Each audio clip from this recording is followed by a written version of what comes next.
Welcome to And It's Live, the podcast which dives deep into football's most iconic seasons, stories, and what ifs. If you love football, history, tactics, and nostalgia, make sure to subscribe, hit the bell, and drop us a like on YouTube so you don't miss an episode.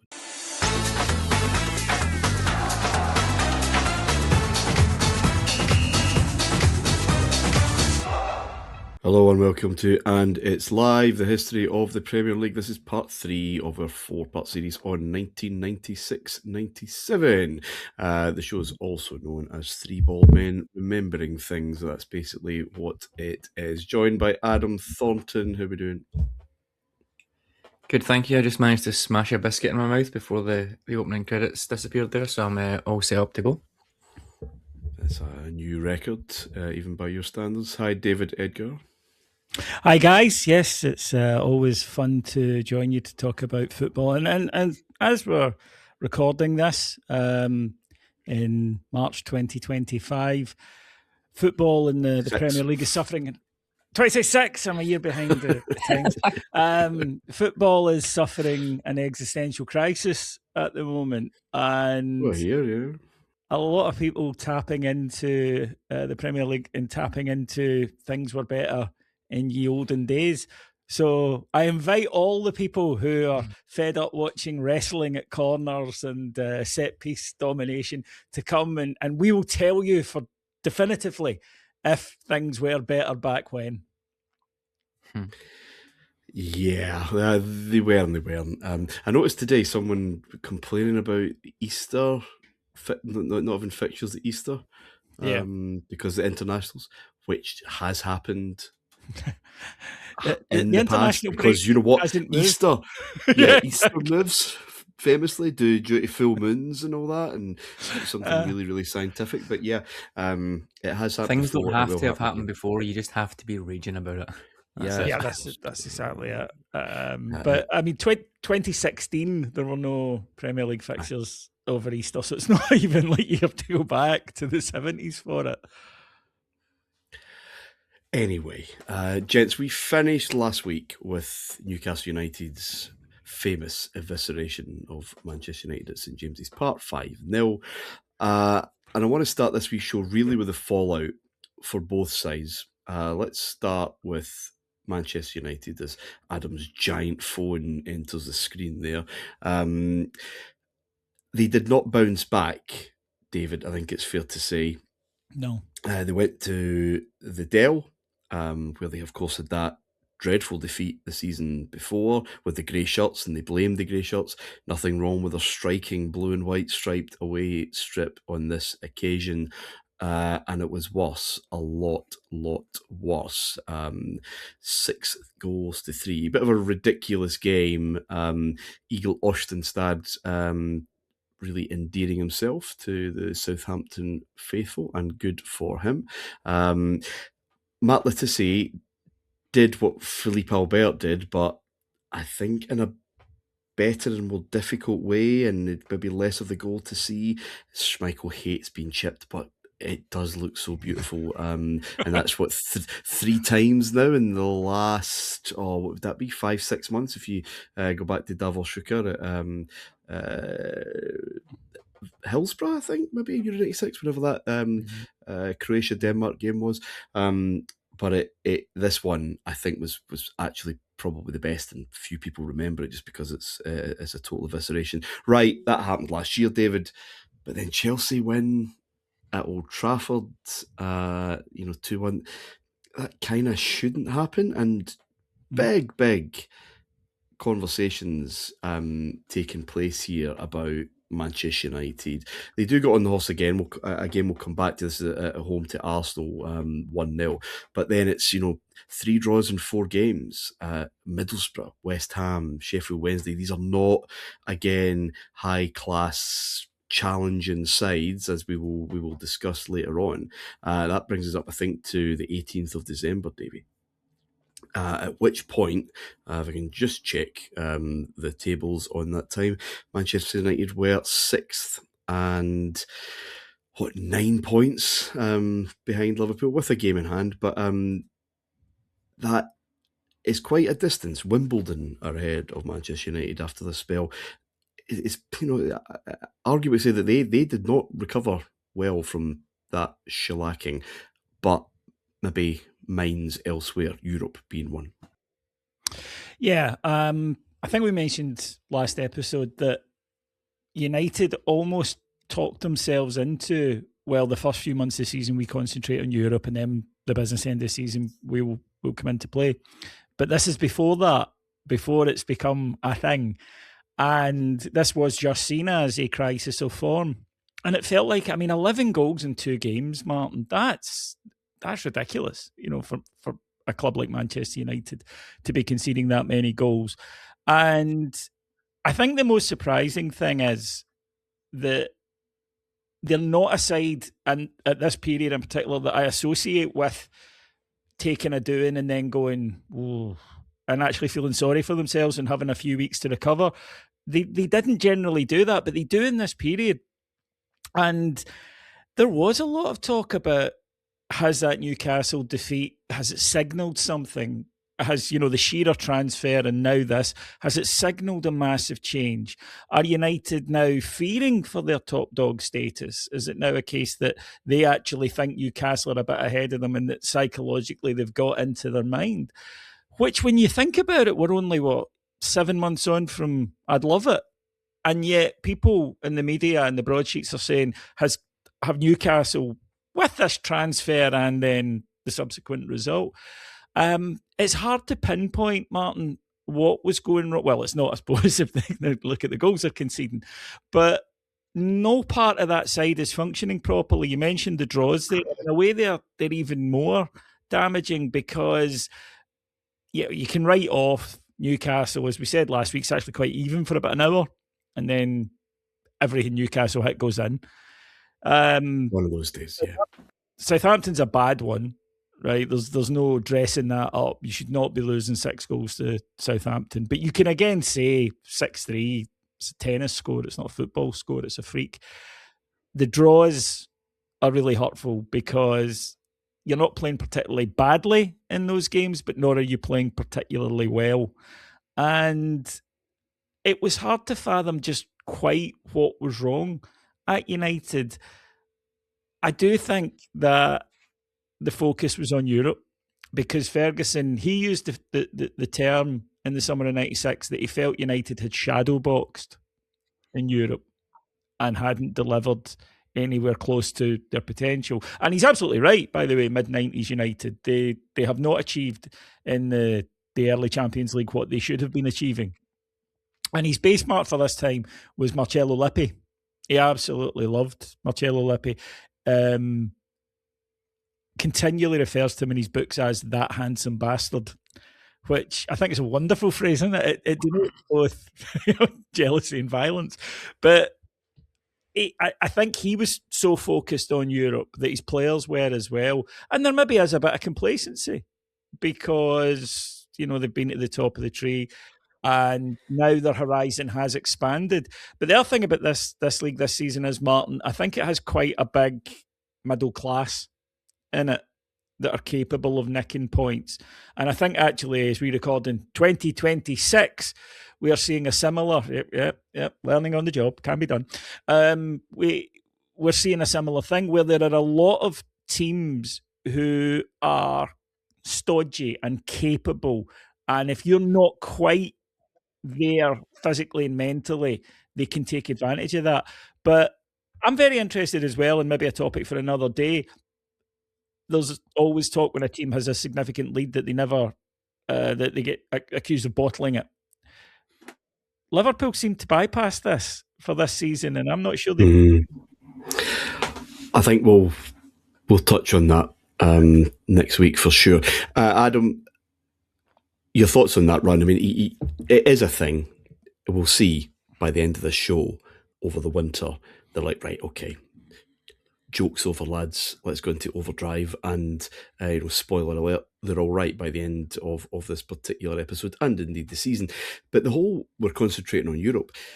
I'm not entirely sure how that stacks up. Juventus beat them home and away again. Fenerbahce beat them at home. They need results kind of to go their way maybe in that final game to get that second spot and get through. Again, we'll maybe touch next week on the impact of the Porto quarterfinal, and everyone thinking, "Wow, they've really arrived in the Champions League finally after years of really underselling themselves." What is this? Cole's not there. He's he get badly injured in pre-season, I think, so he's still to come back. Things probably are chopping and changing quite a wee bit, and players filling in at centre back, it seems, all the time at the moment. Is it just one of those kind of sticky periods in a season that all teams have? Yeah, I think so. I think it is. I think the European aspect is maybe a little bit overplayed, but it's also interesting to look at the comparisons, because you're right, it wasn't as if they dominated this. They've got a relatively straightforward second place, at least, shall we say, and it should be in the books, and they maybe make a bit of a meal of it, as you would expect at the end, I guess. What they really need, that UV win and them to win in that last game to see them through in Europe. But what I think is interesting about it is the lack of goals that they concede. I mean, they only conceded 5 goals in the whole European campaign and got to the semi-finals. Now, it's not quite what it was and what it is now in terms of having to play 15, 16 games, but it's still a decent amount. They still played 10, and they only conceded 5 goals. Now, they conceded 5 against Newcastle and 6 against Southampton in subsequent games. So I think there probably was a little bit of taking their foot off, taking their eye off the ball.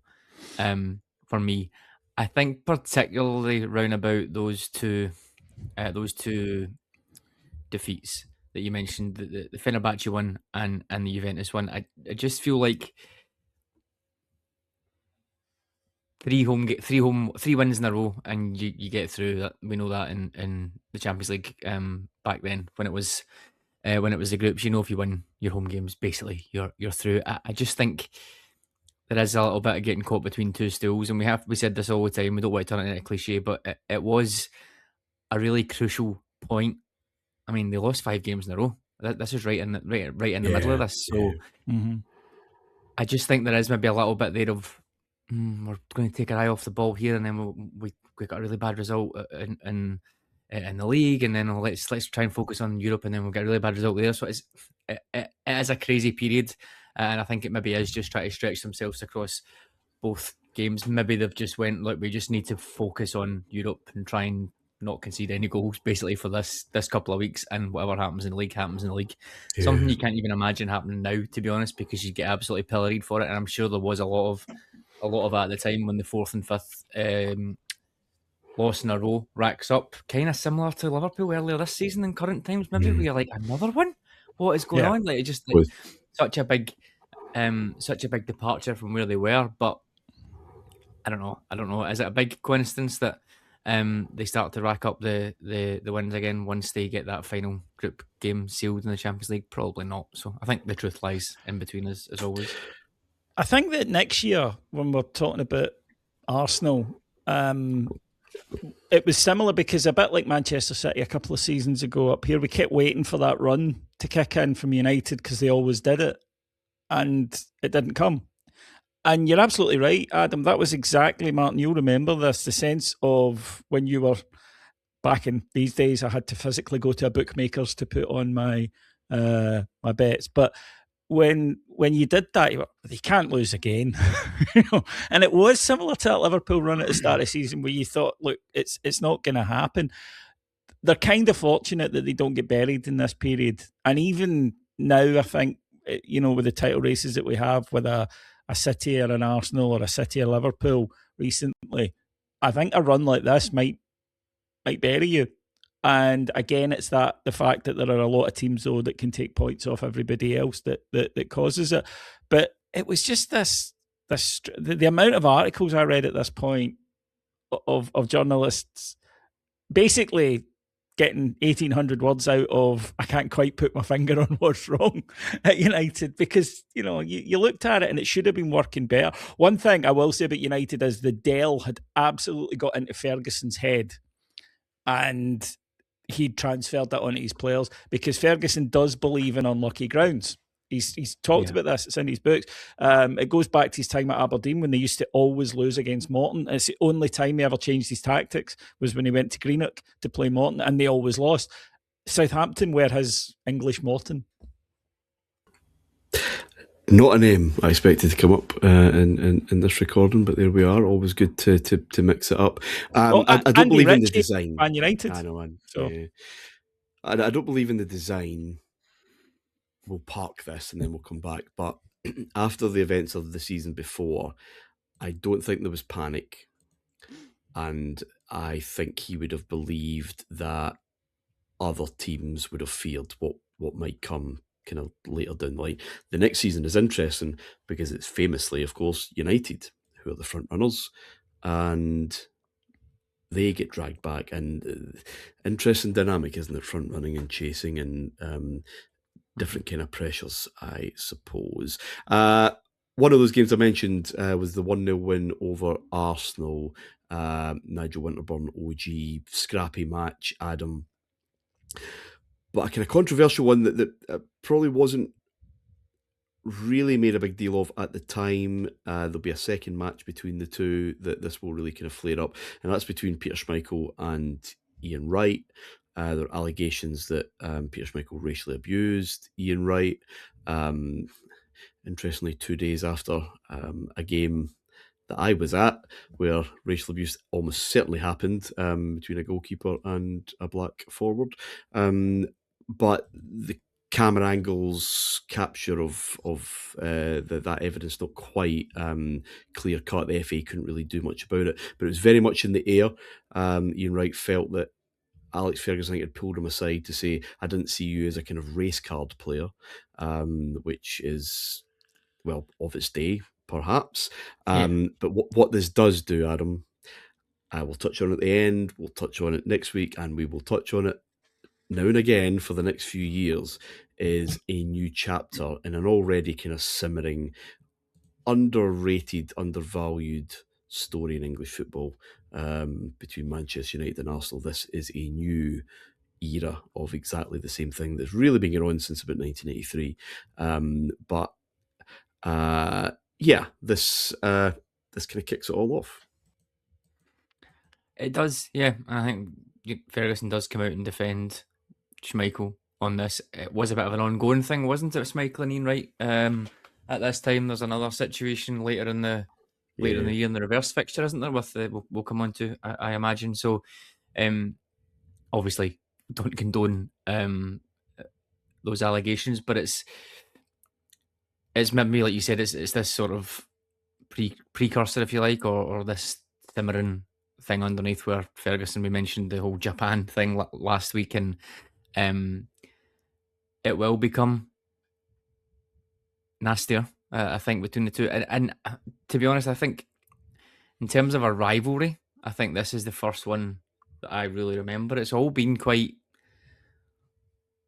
nicey for the first 4 or 5 seasons that we've done this. It's been Man United batting away someone, whether it's Newcastle keeping them at arm's length, whether it's way back when we were talking about some of the other teams that were a bit less fancied that may have been coming up to challenge them. So I think this for me is where we move on to the sort of second phase or second era of the Premier League, where you are seeing this rivalry that defines more than, I was going to say a couple of years, but 4, 5, 10 years, even close to. So it is something that I think is ingrained in my memory. These battles, Wenger and Ferguson, Wenger and Mourinho coming up, Mourinho and Benitez. These are things that I think add such another deeper level to these things, and it's something that you don't really see as much of anymore. So back to David's point earlier on, when football was different in my day, everything is a lot more sanitized now in terms of what people say to the media, what you get pulled up on charges for, all that sort of stuff. Some of these interviews, and I include this one and the one we spoke about with Ferguson last week, are unreal and are so of its time.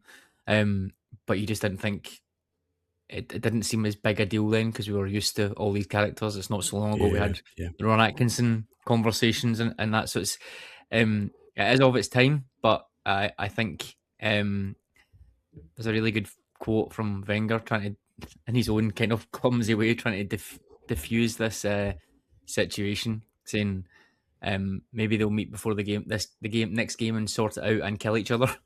You can just imagine him. I've not heard him say it, but just in that weird, awkward way that he says everything. He's like, "Oh yeah, maybe that'll be the end of it when they kill each other." And like, okay, so it's some of these things that just got through then because there was no PR people, there was no anything else. Just is of its time for sure.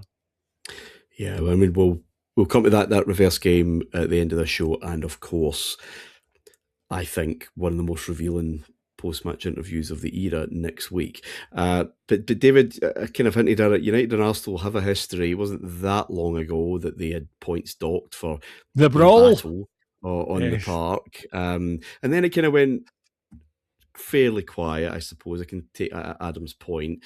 Ferguson Keegan, that's just a wind-up. Keegan's too nice to genuinely. Yeah. Ferguson Dalglish did not like one another, and the Blackburn and United thing, what I think was a genuine needle. But Manchester United and Arsenal are two different. That's a completely different thing. These are two huge clubs, and that's it. There's definitely a feeling that this could be here for quite a while, and it kind of was really until Mourinho came and made Arsenal irrelevant for quite a while, and Wenger transferred all that to him, and Ferguson effectively just kind of patted Wenger's head for years after that. But here, where we're really kind of getting into that. Just before we take the break, Newcastle, they won that incredible game last week, and this kind of touches on one of my fascinations, as you well know, both of you. Teams, sports, individuals, we'll call it what you want, that just hit their peak. They that's their Everest, if you like. Certainly made a lot of it after Rangers won the league and just didn't feel that they could get going because they got a young, inexperienced team who hadn't won anything. You can't just chuck that medal on the pile. Newcastle didn't win a medal here, even though John Beresford still seems to treasure that video more than any kind of cup medal. But you would expect Newcastle to pile on from here, David. They lose at Leicester City the next week, more of them next week. Then beat Middlesbrough, back on top of the league, that kind of Northeast derby, fine. Then there are 2, 4, 6, 7 games without a win. 7 league games without a win. 3 draws, 3 defeats, 4 draws. They get back on it against Spurs emphatically, 7-1. But in the new year, David, Keegan's gone, and it's one of the most incredible turnarounds when you just look at the top of the league. They have, as I said, the best striker in the world and a very able deputy replacement, whatever you want in Les Ferdinand. Creative players putting things on a plate. Some problems at the back, but who's going to outscore this team? They've just hammered the champions. That's a mental barrier. But that was it. He didn't look like he could really get going again. He'd kind of done it. And he's a very honest chap, Keegan. Everyone knows, of course, the interview in the toilets at Wembley when he just says, "Look, I've told my players I just don't think I'm cut out." Not a fraud, not someone that'll just, pay me off. I still think I can do the job. These guys know they can't. These guys know they're well out their depth. We've seen a few of these chances before. And he's just like, I've taken it as far as I can. But that run of results after that absolute high point, emotional high point, just finds a case study in itself. And he's gone. He's done. No, you're absolutely spot on, because Kevin Keegan, this is the plus and the pros and the cons of a manager who runs on emotion, on pure emotion. Because you get managers who run, Pep, there's an emotional aspect to it. Jurgen Klopp, there's an emotional aspect to it. Ferguson in a different way. But when you run on pure emotion and you admit that things like tactics and whatnot are not really how you go, and you're a vibes master, it's exhausting. It's it's like having a very fiery relationship where the highs are really high and the lows are really low. After a while, you're just beat. You're just done in. And I think in the modern game, you might have seen something similar with Mourinho and Conte. The 2 to 3 year shelf life. With them, it's the intensity and the manner in which they conduct themselves. With Keegan, I absolutely do think that following that infamous end of season, the season before, the amount of coverage that it generated and the amount of introspection that he did, because as you mentioned at the time when we covered that, it's like a month later that he comes out with his famous statement. It wasn't, contemporaneous. And you're right, in his head, it's we've got to beat Man United. We've got to beat Man United. They get absolutely trolleyed in the Charity Shield. And then you can guarantee that in his mind at night when he was laying down in bed, Martin, it was like, we've got United here. And they put everything into it. They got the result, but it was the last collective breath of that side. After that, they were emotionally spent. And mental tiredness, mental fog is maybe a better way to describe it. Doesn't matter how long into a season you are. Once it drops, it's very difficult to do anything right and to make cohesive decisions, both from the dugout or on the pitch. And that's what this Newcastle team are. They're just stumbling and they're not going anywhere, and they can sense it, and the frustration is building. It's the first time he's really heard the crowd at St James's Park ever, going back to his playing days, begin to grumble about him. No, they didn't want him removed, right? Nowhere close to it. But they were grumbling. He didn't like that. He's a sensitive man. You touched on it there, and a very honest man, and emotionally very open. And as we know, he then goes to the board later in the season, wants 8 million for Beppe Signori from Lazio. They say no and point out, look, you've a hell of a player, by the way, Beppe Signori. I had a pair of Beppe Signori Diadora boots, was how much I liked him. Did not play like him, like in Billy's boots and Roy the Rovers at the Deadshot Keane style. Magic did not take place. But they say to him, look, no, you've got plenty of strikers. And I think he uses it as an excuse, because he does have plenty of strikers, and I've never said no to him on players. And I think it was just his way of suicide by cop, engineering a reason to go, because he has no reason. He's got Shearer and he's got Ferdinand and he's got Asprilla still, right? You do not need another striker. And I just think he was done in emotionally. I think that the last couple of years had taken their toll on him. He did not have it within him to go again. And I do admire in a way, Martin, that he went, I'm done. Same as with England, no, I'm done. Because you're absolutely right. These days, people hang on and it gets worse and worse and worse and they eventually get fired. He didn't do that. He didn't do catty interviews in the press a la Oliver Glasner. He just, as I say, went to them and said, well, I can't fix it without this player, which of course is nonsense. But he was done. And this is, as I say, the problem when you are so emotion-based. It can carry you so far. It really can. But at some point, there's going to be a price to pay, an emotional price to pay for it. And it happens to this whole club. They're just flat. There's just nothing there. For a lot of these games, the vibrancy is gone. And Keegan's not the type to sit and say, right, this is a fallow season. We'll regroup in the summer and go again. He's not like that. It's like, nah, I can't do this. I'm off ski. But people have said, I've seen articles saying you pinpoint the decline from that game, the 5-0, ironically, because people like things like that, don't they? That it was this moment that caused it. It's from the year before, he never gets over not winning that title. And he just doesn't have it in him to go again. Yeah, that's probably right. You can expect a slower start then when that hangover is real. But they don't. They're in huge control. I just think he's had his moment, and he just doesn't have the hunger to park that. And no, we absolutely go again. No. He's just not ruthless, which is weird because outside of the game, in yes, a businessman. Else, he's a very ruthless character. He's always ruthless with his contracts and stuff like that. But a very romantic view of the game itself.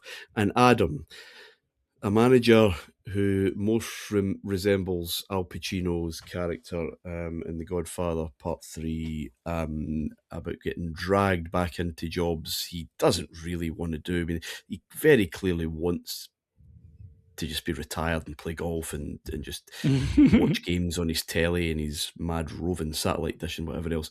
But he's called back. He's going to do actually not too bad, and we'll pick up on that maybe later weeks. But a very different character, I think, though, it's fair to say. Sure. Yeah. No, I think what David said there about Keegan was spot on. I don't think he ever really recovers here, and it's like a there's maybe a little bit of, you know, that way where you think you've got away with something, and you think you're past maybe like a bit of trauma or whatever, and then just something else happens, and all it takes is one little knock, and that's you on the floor. I think that's probably where it gets to. It does, you know, it's coming. I don't think it's hindsight to say that you know it's coming in terms of the dip, because that into that season it just felt like no one could come back from it. And then there's a little bit of a climbing a mountain and getting that 5-0, but I don't know if anybody really thought that was going to be the case. Kenny Dalglish coming back, I don't know what you guys thought of that. I do take the point that with regards to the Man U Blackburn rivalry. I do think it is one of those ones that's a bit of a, we're only rivals because we're going for the title. It's a Ferguson Dalglish rivalry. It's nothing to do with the clubs. Yeah. But no, it could be anywhere Dalglish was at. In terms of Newcastle, what did you guys think at the time for Kenny Dalglish? To me, it felt like a bit of a surprise. It felt like, I mean, as much as we talk about that Keegan thing, you can't deny that there was an identity there, for sure. It might be flawed. It was flawed. It might have fallen on its face, but it sort of feels like they stumble a little bit. So do you think it's just as simple as, let's try and get what we deem to be a safe pair of hands here? Is that it? He's the biggest name, isn't he? Kicking about. Yeah. My take... Yeah, my take on the time was exactly what Martin said there. Sorry, Martin, to cut in, but it's exactly that. It was like, well, who are they going to get? Who can possibly follow Kevin Keegan, the guy who followed him at Liverpool? You can see the joins. You can see the joins. I know, that's so simplistic, isn't it? Martin, am I right, though, in thinking, because I remember at the time thinking this, and whether it was just young David missed this, we'd never had Blackburn departure properly explained, had we? And that's what I didn't quite get. Because he hadn't been quoted for jobs, because, as you say, he'd been very happy and people had known he'd got there with Blackburn and then he'd elected to go. And I don't think it had ever come out, had it, and I'd missed it, or... No, I don't remember. He was quoted because, well, bookies felt the same as ultimately Newcastle did, that, you know, he could still do a job. He won a title not that long ago. Again, I think it's very obvious this guy just has been exhausted by the events that he went through as Liverpool manager. Loves the game, has a lot of pride, always that feeling. That's what I mean. I thought I was out, but they dragged me back in. And he'd obviously do the same, very emotional response to the Celtic situation and that John Barnes kind of shambles, and he goes back to Liverpool, and again some weird decision making there that was probably kind of regrettable. Andy Carroll, do you mean by any chance? Andy, well, and Charlie Adams for $9 million. I was thinking more the Luis Suarez defence, to be honest, in the t-shirts, but so. I can well try and understand as a layman that absolute internal wrestle. But how big a factor is Ferguson? How big a factor is knocking Ferguson off his perch? I think it plays a part. I'm sorry. I think competitive they did not like each other. He sees Ferguson swanning about the top. Keegan couldn't do it. I'm the only one who's I've stopped done at it. winning a title. I'm I've the done only it. one I've who done can it with do two this. clubs, and I could do it with a third, maybe. But remember what his official role was at this time? It was some kind of super scout for Rangers, right? He was told that by super scout, again, I mean sitting in his house watching games of football via some wild satellite system that they had at the bottom of his garden. He played golf. You're right about the Blackburn thing. I mean, moving upstairs anyway was a bit of a shock the season before, and then quite early on in 96, 97, it's like, fuck this. Fake job, yeah. and a lot of the Blackburn reaction was, we didn't really know what he did anyway. He was attending less and less to the actual grounds on match day and whatever else. So the old callings will never go away. The Ferguson thing, just the general football buzz. But I think, and it looked a good job at the time. It still did. It was a very good team. Yeah, and the ego saying, I can do what Keegan couldn't. But I think it's fairly obvious he's just an absolutely exhausted man for very, very understandable reasons, and I just don't think he ever could commit, even with Blackburn, with all that spend. Back to Andits Live, just the Premier League, just go over the line. Part 3 in the look end, back at 1996-97, we've looked at just far bigger struggle than it ever was on the football field game at the end of last week's episode. Let's tidy up a few other bits. He's an interesting fish, David. Can you possibly explain? But yeah, he Aston Villa turns up and, as I said, does a decent job in that match with Tottenham, and what was going through his mind. I've never felt that Mark Bosnich is one of football's great intellects. I don't think that we are dealing with a potential Nobel Prize winner after retirement. But even so, this was a deliberately offensive gesture, made to be offensive. And in that ground, it is, in any ground in England, in the world, it's offensive. But to do it to a support that's famed for the large Jewish element it has, one of the things that you hear a lot that I think is a bit of a football cliche is he could have caused a riot, after a goal celebration or what. He could have caused a riot. This could have caused someone to attack him. It's ludicrous. It's unbelievably offensive to Jurgen Klinsmann in the first instance, who he's had that set to with. You do, I suppose, have to say, well, it was the 90s, and footballers were not renowned for their taste. They always seemed to want to have a Christmas party in which was fancy dress, and you would see a lot of people turning up in Nazi uniform or in blackface or various other things that we look back on with horror now. But yes, it was the 90s. Yes, Jerry Springer's on the TV. The culture was very yobbish. It was very, beer drinking and whatnot, and be a bit yobbish. But you knew in the 90s that you should not be kicking about doing Nazi salutes. It's not difficult. If anything, in fact, it was very in your mind, because in the 80s, of course, some far-right groups had done it at football matches, and there had been huge campaigns to eradicate that from happening. So the idea that he didn't know, of course he knew. That's why he chose it. That, it's Jurgen Klinsmann. That's why he did it.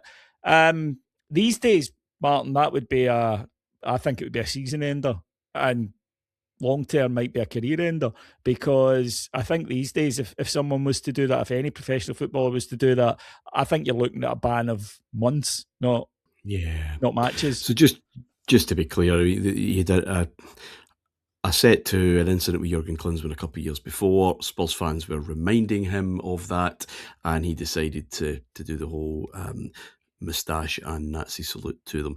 I think his first attempt at explanation was that he was mimicking Basil Fawlty in that very topical sitcom from 20 years before, Fawlty Towers. I think he eventually had to be very open and forthright with his apologies. So glad that we don't see anyone claiming not to know what Nazi symbolism or language is these days. You never see that now. Adam, George Graham's back in the Premier League. Howard Wilkinson was bagged. Fair to say, I don't think he agreed with the Leeds board's assessment of his position. He felt he should be staying on. Probably not unreasonable after just a few weeks of the season. Doesn't really work out here. It might work out a little better at a very unexpected place a wee bit down the line for Graham, but I found this kind of jarring and a little sad that this guy that I had recognised as one of England's big beasts, really, and English football's big beasts in terms of successful managers and kind of heavyweight ideas in the game, pottering around, struggling with a team that probably were on the slide after, punching, I think it's probably fair to say, up throughout the 1990s until then. Yeah, I think I agree. It's funny. I looked at George Graham earlier on, and you know that stereotype of him and his miserly defence. I think that this first season that you see, I think they only score something ridiculous like 30 goals. I think they score this season, which is wild. And two of the players that he lets go of for squad morale reasons, I think it was, that I seen as Thomas Brolin and Tony Yeboah. You're like, okay, so creativity then is gone, and we wonder why we can't score goals, but we've got a good defence. So yeah, bit of a strange one, but I do think overall his time at Leeds is well remembered for sure. I think he there's a pretty decent argument, I think, that he comes in and he stabilises after the Howard Wilkinson piece, I should say. But for me, there's a platform that he leaves there that I'm sure we're going to come on to and talk quite a fair bit about in years to come. David O'Leary coming in, there's a solid foundation there that I think that he gives. So maybe there's a bit of that we need to be taking into account on these as well. We spoke about the guy before the guy and people that come in and stabilise and make these clubs, and we used George Graham in the other sense at Arsenal because it was coming to the end of a cycle, but here he's starting a new cycle, and it's fascinating that you can be doing the same thing, but it means different things depending on the club, depending on the point that a club is at, and depending on where they are, I guess, in relation to the other teams. But yeah, I was probably surprised to see him go there, but he did very well. And Howard Wilkinson, Martin, I think you're absolutely right, and I think he's somebody who has fallen out of conversations a little bit, despite, as you say, excellent work at Sheffield Wednesday, excellent work at Leeds United. I think because he then goes into the FA, really, for the remainder of his career, that out of sight, out of mind kicks in. But at this point, of course, the last English manager to win the top division title. And I don't see that stat changing anytime soon. So he'll always have that for him. George Graham was such an interesting one on paper. After the initial rush of headlines about bungs, you did remember this guy, it was only a couple of seasons before, as being one of the big beasts, one of the top dogs in the English game. And it seemed a really interesting suggestion because he'd almost felt taboo up, until then, that you couldn't really go for him because of this. And Leeds went in and did it and braced themselves for the furore. But when it came, it didn't last very long. But he didn't quite look right to me at Leeds, and he certainly doesn't look right to me at Tottenham Hotspur. I just so strongly identify George Graham in the suit as Arsenal manager, and I found it very difficult. But as Adam says, he is very much John the Baptist to O'Leary's Jesus, and both of them fit that role particularly well, I think, because O'Leary was never slow to martyr himself when he felt there was some absolutely not. advantage to it. So yeah, I could definitely see Adam's point there. We'll get to it next season. The signing of Jimmy Floyd Hasselbank's a big reason why that following season is a bit better. But certainly this initial one, it's a bit of a toil, to be honest. And I do remember thinking, he shouldn't be as low as that. What else will we look at before we move on? Well, one that will kind of postpone a little bit, Adam, but we have to mention it, is the arrival of Gianfranco Zola. Again, another international star coming to Stamford Bridge. I think we'll spend a bit of time on Zola and his impact next week. But one interesting point I want to get your thoughts on, again, on Hullet. It's a big squad Chelsea have got, and I guess something that Saki did, certainly with foreign players, because in those days, Serie A, there was a limit on foreigners. So this idea of rotation, this idea of having a squad, and you'll just have to sit games out and keep things fresh. Ferguson's probably starting to tinker with it with the League Cup, for example, which is not taken particularly seriously. But this is proper squad rotation and, proper games here. And I remember there being a little reaction to that, wait a minute, the Aston Villa side won the English First Division with like 13 players, and Liverpool won the title with 14, and that's how it should be. It should be as small as band of brothers, as tight as possible. And here's a big squad, international, cosmopolitan. You'll just have to sit out for a bit and we'll come back. And obviously this is something we're all used to now. We are. And I think it's fascinating how quickly Chelsea have changed throughout this. I think, and it really, I don't know if it felt like it at the time. To me, they're kind of under the radar a little bit, and we spoke about Hodo and through to Hullet, and they're modernising. There's an argument that, well, up until now, their modernisation, up until this Wenger piece, which we'll obviously come on to, their modernisation is quicker than anyone else's, I think. And I even, not necessarily talking about quality levels or anything like that, but just in terms of how ahead of the game, how ahead of the game they were in this sense. Obviously, it hasn't worked out for them. But yeah, they do have a big squad. It is very cosmopolitan, like you said. He is a manager who is just getting used to being a manager. Absolute work in progress. And we'll come on to Zola's impact a little bit later. Safe to say there was shed loads of scepticism at Chelsea signing someone that small, that old, and for that amount of money. I think even though 30 at the time isn't old, and we've seen other fees there, I think there was scepticism for sure. And the size was an issue. Size was a big thing. Yeah, I remember at the time I was thinking, really, because it's not.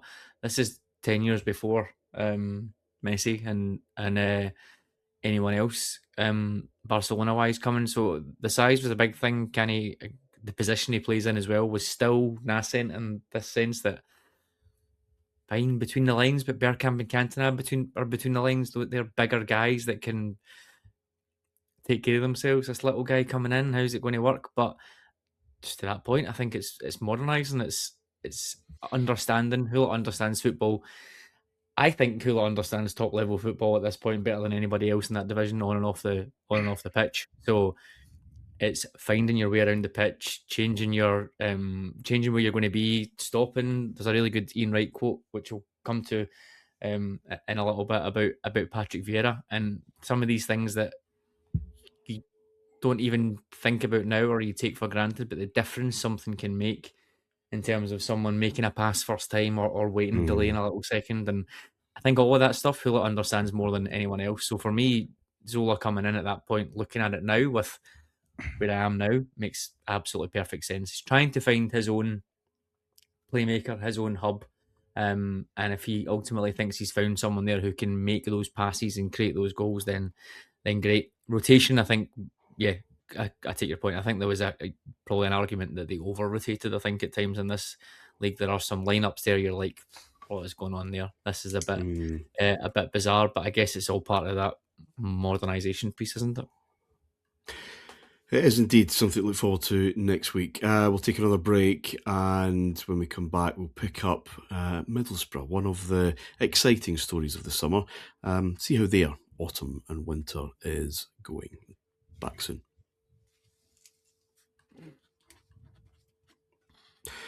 Welcome back. It's 96 into 97 as football moves on from coming home in England. David, Middlesbrough, lots of trumpeting and fanfare around their summer and their signings, and they start all right. That famous 3-3, and Ravanelli's on the score sheet early. Chelsea beat them, but they dig out another draw. Then 3 wins in a row. Emerson scored, Juninho's scoring.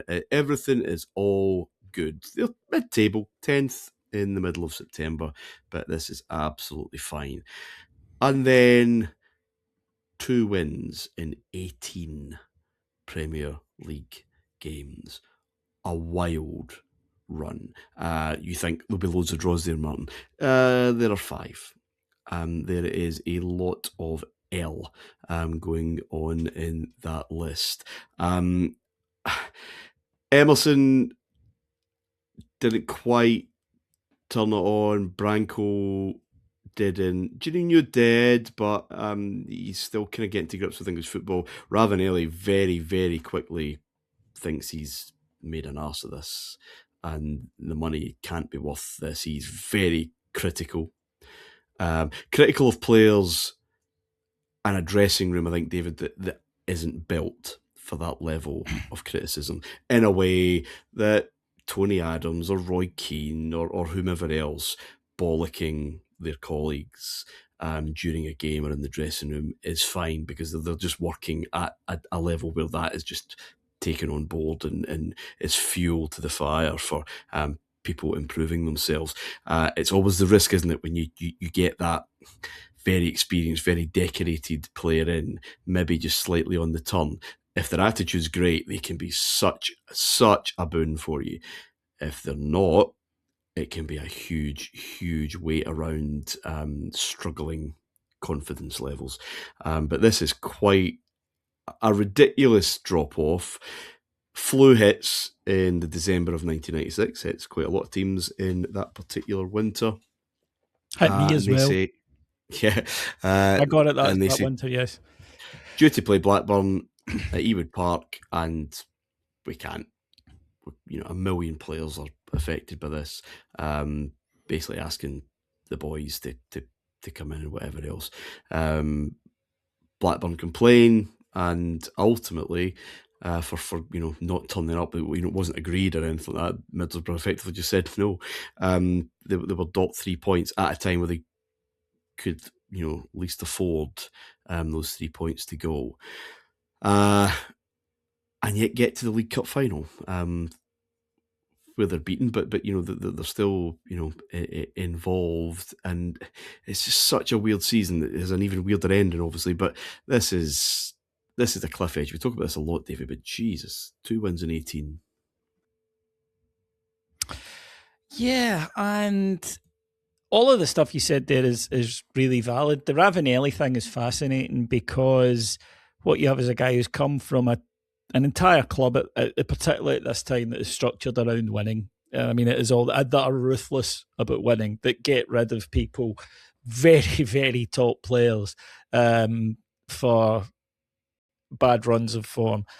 And he's used to this. And you're absolutely right. When a player goes into an environment that's less than that, if they are accepting of, well, I'm not quite, at the top level like I was, but I'll raise their game. It's one thing if they go in and they're like, why are you not doing the things that I need you to do to get me to score goals, you useless bastard? Then it can become quite a negative thing. But as you say, I think in generally, just with no disrespect to the denizens of Middlesbrough who are watching the show, I think you'd need to come from there to love the place. Having occasionally worked in Middlesbrough, they're lovely people, but it wouldn't necessarily be on my list of places that I would think of upping sticks and moving to. And that's with no disrespect meant, but having come from Turin, to there. You may well notice that. So he's unhappy. Juninho actually reminds me a lot of, if you're looking for a modern equivalent, Florian Wirtz at Liverpool this season, where clearly a brilliant player, clearly in matches doing some brilliant things, but not quite consistent. And I think there's a bit of romanticism about Juninho, because, again, it's level of club. If Juninho had gone this summer to Manchester United or Arsenal and played the way he does, he would have been, people were saying he's not justifying the fee, you know. But for Middlesbrough fans who are not used to watching a player do the things that they do, they're willing to overlook the bad performances. But you're right, it takes a while to settle. Emerson did, he arrived at our club Rangers a few seasons later and did exactly the same, where he was fantastic for about 6 weeks and then totally went missing. And he was exactly the same at Middlesbrough. He was, see, that first 6 weeks, he was superb. Like, you were, I mean, genuinely was saying he's the one, like, of all the new signings, and they've got some big names. Branco was done. He was just he was. the retirement tour for him. They've signed him for the name. And structurally, Robson doesn't know how to put it all together. And that's the issue. Structurally, they do not fit as a team. Confidence goes. They concede a shitload of goals. Ravanelli's already checked out. Juninho, teams are basically kicking the shit out of in midwinter. And look, we can dress it up in other ways, but that's what they're doing. You had a lot of latitude in the mid-90s still to go out and tactically foul a player, quite violently in some cases. And there were some tackles that went in on him that would be automatic reds now that weren't back then. And yeah, then they get involved in the cups and focus shifts. They do an Ange Postecoglou and they say, well, right, we're going to wrap this league nonsense because it's quite hard. So instead, we're going to focus on Europe. But Ange had 3 teams who could save him that season, and Andy knew it. He had 3 teams that were down by February. And he could do that, and it cost him his job anyway. Middlesbrough couldn't. They're trying to do too much. It frustrates me as an old-school football fan, Martin, when I see teams in England who are fighting relegation or going for promotion, and they get an FA Cup tie and they make 10 changes, right? It does. It annoys me. But this is the reason why. This season is the reason why. This team is the reason why. And they beat Newcastle and Liverpool on the road to the League Cup final. I mean, we'll deal with the Cups, the finals and the winners, I guess, next week. But, you know, Middlesbrough there, I remember them going to Derby, and we'll talk about Derby next week as well. Quite an interesting spoiler team, and I think they went to the baseball ground and won. So they're quite capable of lifting it. And I mean, how many times have we seen this? Sometimes it's Europe, sometimes it's domestic cups. It's just this break from the grind and the monotony, seemingly inevitable. Just one question for you, David, and then one for you, Adam, and we'll move on. But they had 9 outfield players, David. They would have to be playing a goalkeeper outfield. And it just seems unthinkable that just wouldn't be dealt with, and the authorities would say, well, yeah, that's going to have to be kind of, you know, we're going to have to have some kind of arrangement there. I think it's just the fact they took it into their own hands and just postponed, believing that there isn't a penalty that they would trigger. They might have to pay Blackburn's expenses for, you know, the money they'd have to pay up front to get everything ready for the game going on. But that's it.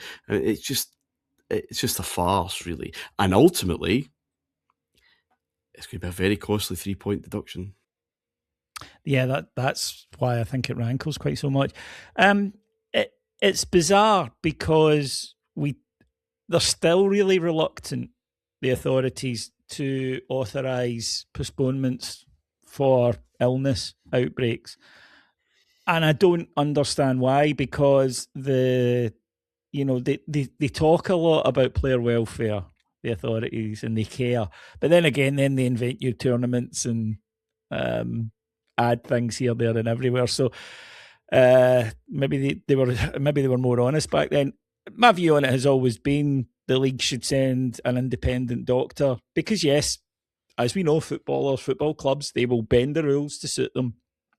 Send in a doctor to see the players. If 23 of them have got flu, then you say they've got the flu, that it's not safe. And it's not. And as I say, see this particular winter, I remember it because my mum had to come and get me from student accommodation.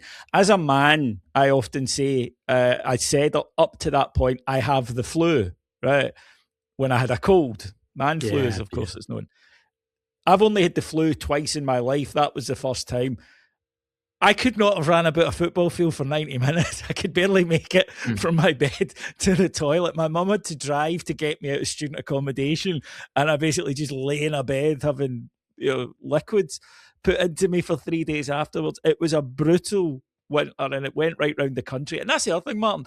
It was going round the country. It wasn't located entirely in the Middlesbrough dressing room. I just think it's a farce. I think it's bullshit. And yes, you can say, well, clubs might use it to get games postponed. Fine, send a doctor. And if he comes in and says, yeah, they've got the flu, then call it off. If he says they're all fine, don't. Adam, the Ravanelli thing, it chimes with a kind of wider trend. He's complaining about the training facilities. He's complaining about what they're actually doing at training. Maybe he was complaining about other things that he was maybe used to at Juventus that he didn't get in Middlesbrough, who knows.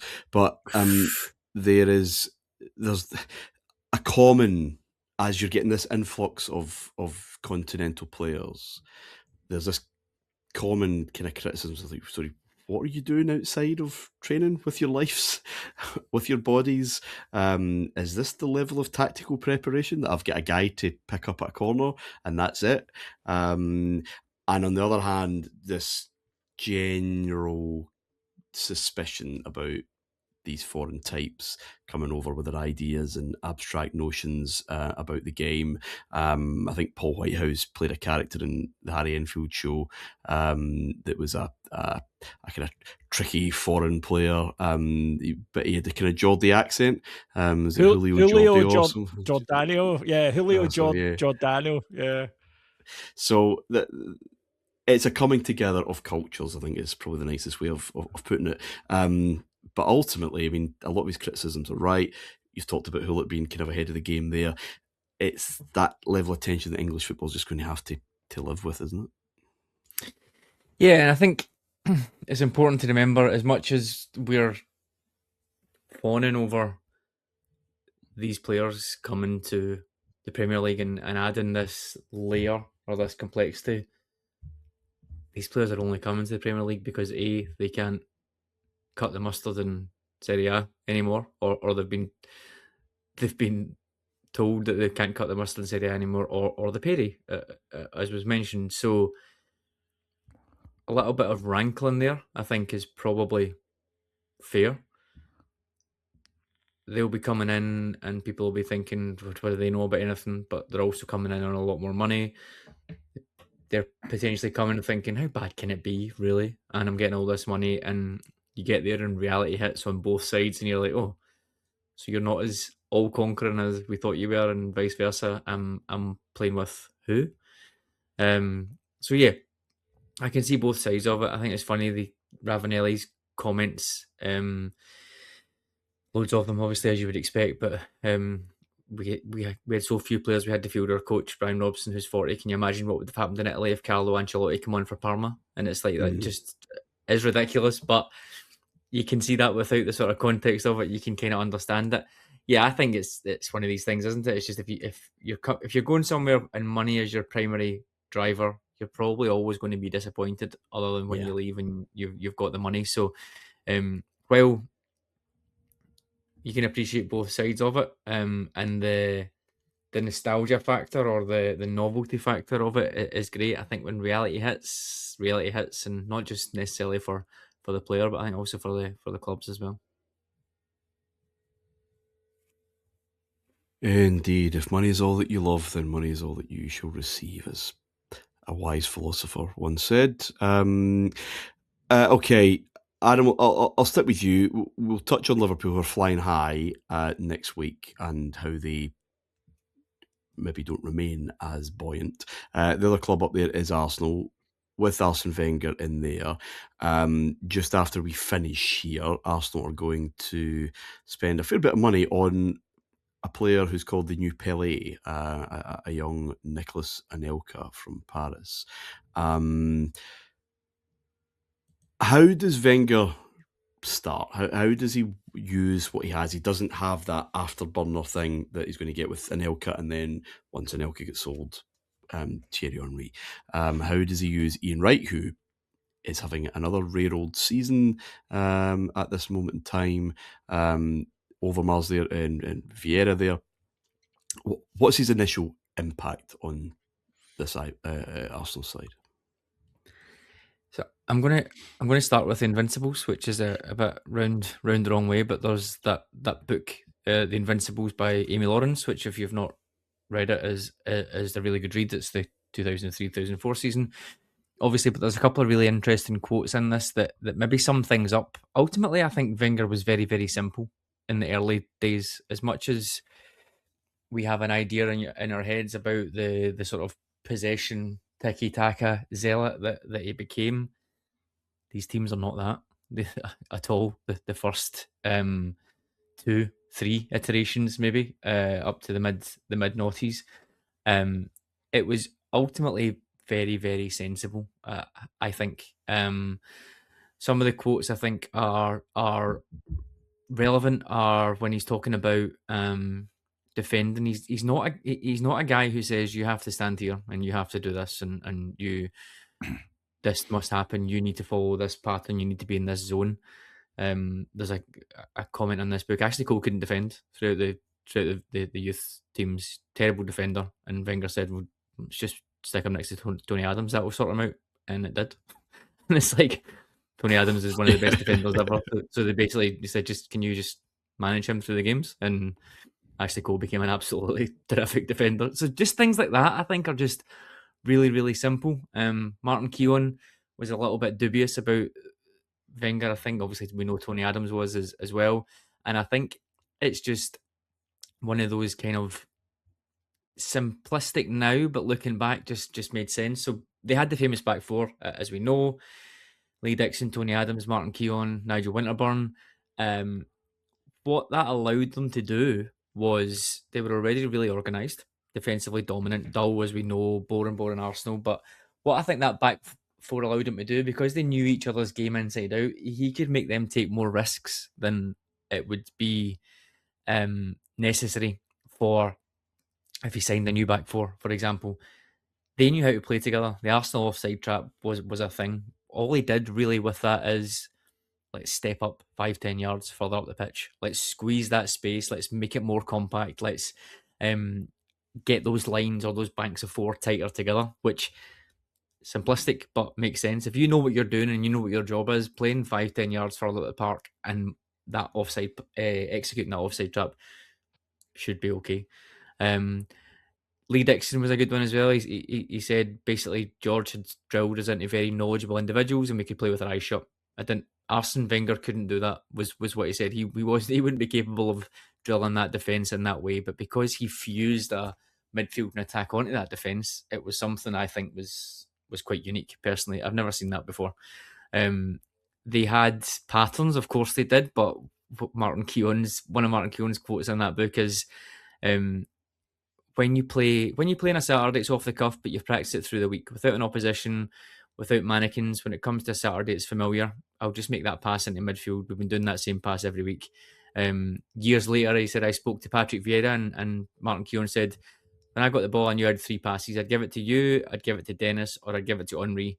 And he said, Vieira said, when I got it, I just used to give it to Dennis. And then I went over and spoke to Dennis, and he said, when I got it, I just used to give it to Henry, or I would put it in the back of the net myself. And it's like just simplistic things that were getting packaged up as being a revolution. Modern. Yeah, because they were modern and they were revolutionary compared to what it came before. So I think I would sort of sum it up as that, just eminently really, really sensible. Of course, there's little tweaks. Patrick Vieira coming in gives them something that nobody had really in terms of that central midfield role. He brings it all together. They expand on that with Vieira with Petit coming in and Ljungberg on one side. But to start with, get me a winger and Mark Overmars to give me that width that I haven't really had because I've been playing David Platt on one side, Ray Parlour, Paul Merson sort of floating about. Give me that winger, give me Vieira, and that will help me sort of dominate and help me get the ball forwards. And then the whole Wright and Bergkamp thing, he just made it a little bit more simple in there. The quote that I was going to mention about Ian Wright was he was talking about Patrick Vieira, and he said it's been a while since we've had a midfielder who looks at the front man's run first and then looks at other options. He makes dream passes forwards, and he's already put me in several times. So that's, if you don't, everyone's expecting you to make the pass for the first run. If you just pause and make the next pass, then you'll free up Bergkamp, who can then free up Henry or can free up Ian Wright. It's just those sensible things, I think. So that's how I would describe it. First of all, functional, absolutely modern. Some of the ideas within it are modern. We know all about ketchup, tomato sauce, being banned. We know that it was a lot more tactical. The ball was on the deck in those games. He was quite rigid with, we're playing for 15 minutes, 7.5 minutes, then it's a break, then another 7.5 minutes. We're not just playing 7 minutes, 8 minutes. It was all quite rigid in that sense, but ultimately he put the players on the pitch in a setup that suited them. He played faster, attacking football, and he pushed the team up, or certainly pushed the defence up to squeeze the space and make them more of a dominant team. And yeah, so that's my take on it for just now. Obviously, with Henry coming in, things change, things adapt, things move. But for this season in particular, what he did wasn't really that revolutionary, but the improvement was instant, pretty much. So a coach with big ideas, but understanding that you can't get all those ideas over in a few weeks. It's a remarkable thought process, isn't it? Yeah, but Arsenal are up there. They're vying. Let's pick up on Manchester United, who we started the show with a tricky spell, and then Christmas comes, and what you need is a Sunderland team to come, a 5-0 win, and Cantona to score one of the goals of the season, that absolutely impudent chip into the absolute top corner of the goal frame. I mean, it is just perfect. And then they're off and running. The goals start flowing. There's a game at Spurs in January where they win 2-1. Beckham scores an absolutely stunning goal, again from the middle of the park, driving, and then twatting it into the top corner. And just doing the biz. And they meet at Highbury, David, and it's Wenger's first defeat at home. United win 2-1. Andy Cole, who's back and looks a different man. Ole Gunnar Solskjaer is starting to show what he can do. They're on the score sheet. But Ian Wright and Peter Schmeichel, yet again, collide, literally this time. Wright's through and goal. A very deliberate stamp, I think it's fair to say, on Schmeichel. He's almost two-footed, right down on the ball and him. Things get tasty at the end, and Stamp. Again, Wenger says, if you had cameras in every tunnel, effectively players would be getting suspended every week and all that kind of stuff. But yeah, again, this isn't going away. This is what really brings up the November issue and those allegations, which the FA are then kind of pushed to look at, and indeed the police are pushed to look at. And again, they can't find anything that's really reliable. But again, they have lit that fuse. But Manchester United have gone to a very difficult game and they've won. And by this point, which is the middle of February, after being miles and miles away, they're now 1 point clear at the top of the league.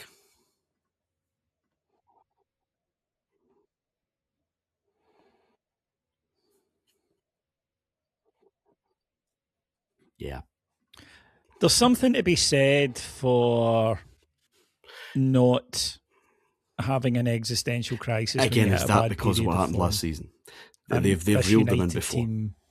And we know it cannot be full pelt for 36, 30 games, whatever it may be. You have a fallow period, but then we know when to we know when to do the gears. other teams don't.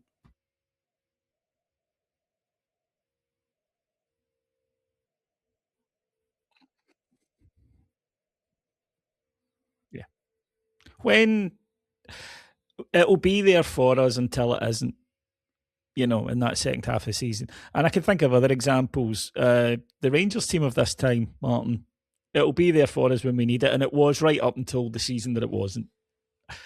Manchester City recently, we always do. We know we're going to go on a 16-game run from about January, so it's fine. And they always did right up until they didn't. And there's no reason to suspect that you won't do it up until you don't do it.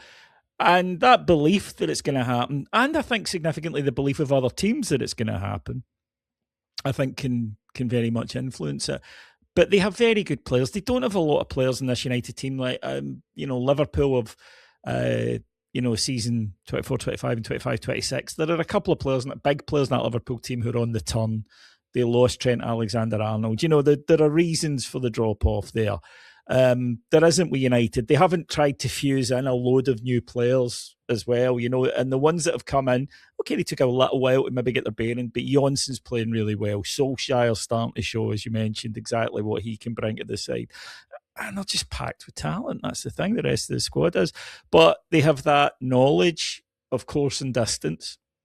And as you said there, it's so true. You cannot go full pelt from August and win a title. Occasionally a team can, but they're exceptional. And it's an exceptional season. And generally they pay for it the following season, by the way. But yeah, they just know that they're going to be all right. I love that the rivalry between Arsenal and Manchester United, because there's a lot of hugely competitive figures in both of these sides. And both of them have a revulsion of other teams doing to them the things that they do to other teams. They are hypocrisy made for a wonderful rivalry. Both of them were quite comfortable doing things to other teams, but did not like it when another side did it to them.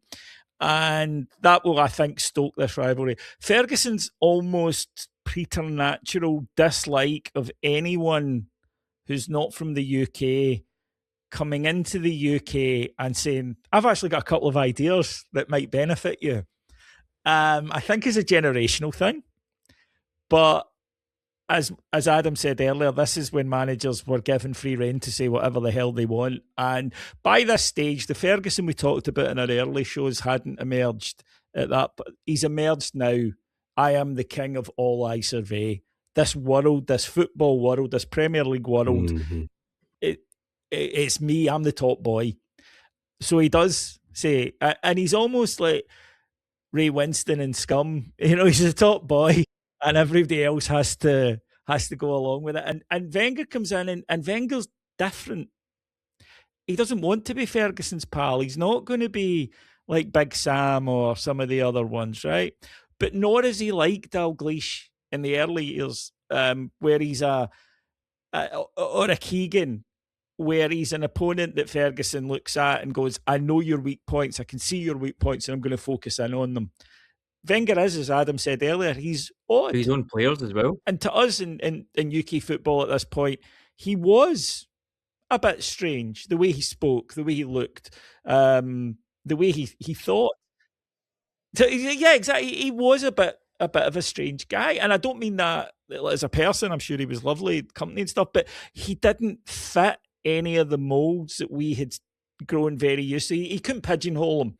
And Ferguson doesn't like that. He doesn't like that his tried and trusted tactics for someone he senses as a rival work on this guy. Now, eventually, when Wenger becomes more anglicised, it does.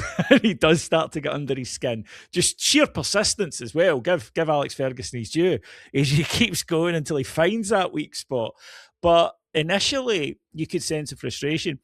The Wright and Schmeichel thing, only both of them know that, we don't know, we weren't there. But if Wright, was verbally abused, I think racially abused, you would understand his desire to get revenge.